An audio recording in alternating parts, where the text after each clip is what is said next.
Now, I can feel myself, I'm hung up in like a piece of wood or something of that nature. And what I want to recommend doing, just like I did there, is try not to set the hook or drive it into that habitat, because what's going to happen is you're going to wind up hanging it up, you're going to spook the fish, you're going to have to go in there and get it. So just by recognizing that and doing what I call a bow and arrow flick, I was able to free that bait and let it fall back down in the habitat. A lot of times that's where you're going to get your bite. So I'm going to work it down parallel to the bank, keeping it low and slow. I'm going to keep my rod tip up. Like I'm going to keep it up in that 10 to 12 o'clock position, and I'm going to let it fall on a semi-slack line where there's a little bit of a bow in my line. Reason I do that is because I'll be able to feel the strikes. I'll be able to feel the fish pop it.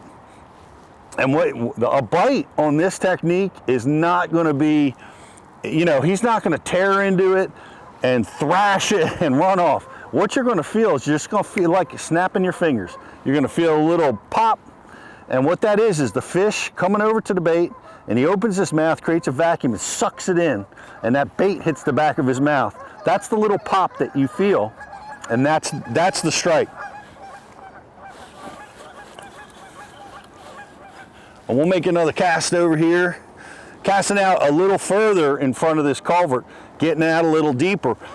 What I'll do, especially in a lake that I'm not familiar with, and I don't know what the bite's happening right now, I do a lot of fan casting where I cast close to the bank and then I fan cast out into the deep water and then back again to the habitat until I can identify where the bites may come from.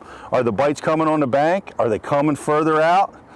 And then once I can identify where bites are coming from, I can repeat that cast over and over again. One of the other things that I do a lot of with when I'm fishing on the bank like this is, even in the boat too, is I'm paying attention to how long it takes for my bait to fall. If it takes just a second, I know I'm in shallow water, a foot or less.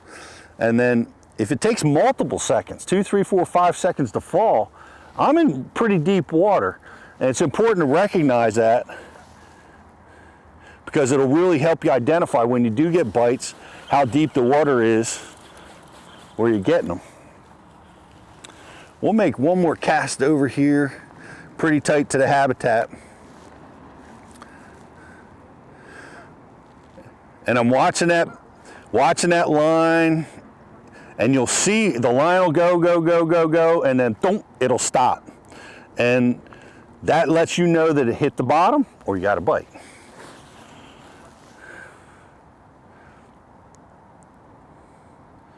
And it's low and slow, and you just keep making your cast. You recognize that the cast is the most important thing in fishing this way. So